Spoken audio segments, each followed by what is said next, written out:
Hello everyone. आज के इस वीडियो में जानते हैं एवेनालिसा ब्रांड के नेल आर्ट ब्रश का परफॉर्मेंस।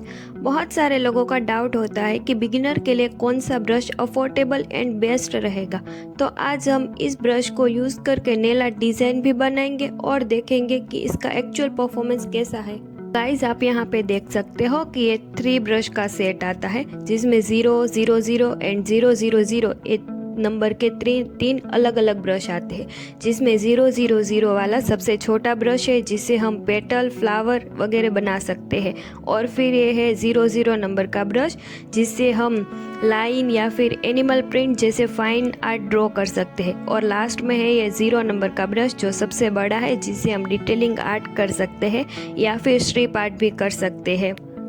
तो सबसे पहले हम 0 नंबर के ब्रश से डिज़ाइन बना के देखते हैं। यहाँ पे फिंगर टिप्स की 23 नंबर की जेल पॉलिश से 2 कोट जेल कलर लगा के दोनों को 60 सेकंड क्योर करवा लिया है। और अब हम इस ब्रश की मदद से हम पेटल बनाते हैं। यहाँ पे आप देख सकते हो कि ब्रश पेंट को इवनली पिक कर रहा है और यहाँ पे फाइन डिटेलिंग में मुझे ज़्यादा डिफ़िकल्ट नहीं हो रहा है। यहाँ पे ये फ्लावर पेटल और डिटेलिंग के लिए भी ब्रश का कंट्रोल काफ़ी अच्छा लग रहा है। अगर आप बिगिनर हो तो भी ये ब्रश आपके प्रैक्टिस के लिए इजी रहेगा। और लास्ट में हम बोल्ड बी के टॉप कोट से ये पूरे आर्ट को सील करेंगे। अब चले बनाते हैं ये 0, 0 नंबर के ब्रश से आर्ट। यहाँ पे मैंने फिंगर टिप्स की वाइट जेल पॉलिश से 2 कोट जेल कलर अप्लाई करके उन दोनों को इंडिविजुअल 60 सेकंड क्योर करवा लिया है। अब हम ब्रश से एनिमल प्रिंट ड्रॉ करते हैं जिससे हमें पता चलेगा कि इससे कितनी फाइन लाइन बन रही है। यहाँ पे आप देख सकते हो कि प्रोडक्ट पिक करने में मेरे को ज़रा भी प्रॉब्लम नहीं हो रही है और लाइन बहुत ही फाइन बन रही है। यहाँ पे आपको, अगर आप बिगिनर हो तो आपको थोड़ी प्रैक्टिस लगेगी, लेकिन इससे बहुत अच्छी तरह से फाइन लाइन बन रही है। यहाँ पे मैंने सबसे पहले हाफ नेल्स पे आर्ट कर दिया है और फिर उसको मैंने क्योर करवा लिया है जिससे मेरी आर्ट है वो पूरी तरह से फैलेगी नहीं। फिर हम बाकी की नेल्स में आर्ट बना के उसको हम बोल्ड बी के टॉप कोट से क्योर कर देंगे। अब नाउ लास्ट में 0, 0, 0 नंबर का ब्रश, यहाँ पे मैंने फिंगर टिप्स की 15 नंबर की जेल पॉलिश से 2 कोट जेल कलर अप्लाई करके उसको हमने क्योर करवा लिया है। अब ब्रश से हम डिज़ाइन बनाते हैं। ये बड़े ब्रश है जिससे हमें फाइन लाइन बनाना बहुत इजी रहता है और इसकी ग्रिपिंग बहुत अच्छी है।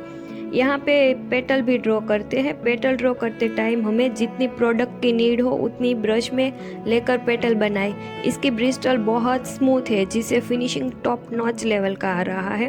अब लास्ट में वेनालिसा की एक ग्लिटर पॉलिश है, यहाँ पे मैंने लगाया है और लास्ट में हार्ड जेल की मदद से हम केवीआर बॉल लगा के थोड़ा सा आर्ट को इन्हेंस करेंगे और लास्ट में बोल्ड बी के टॉप कोट लगा के पूरे आर्ट को क्योर करेंगे। ये तीनों ब्रश का यूज़ करने के बाद हम अब लास्ट में ब्रश की बात करते हैं। तो इसका हैंडल बहुत ज़्यादा लाइट वेट है जिससे हमें होल्ड करने में कंफर्टेबल लगता है और इसकी ब्रिस्टल जो है वो बहुत ज़्यादा सॉफ्ट एंड स्मूथ है जिससे शेप बहुत अच्छी तरह से मेंटेन रहती है। ओवरऑल मुझे ये नेल आर्ट ब्रश काफ़ी अच्छा लगा है। Quality, grip and detailing capability को देख के मैं इसे रिकमेंडेड करूँगी। स्पेशली बिगिनर और इंटरमीडिएट नेल आर्टिस्ट के लिए बेस्ट है। अगर आपको ये वीडियो हेल्पफुल लगा हो तो वीडियो को लाइक करो, चैनल को सब्सक्राइब करो और एक अच्छा सा कमेंट करो। Thank you so much for watching.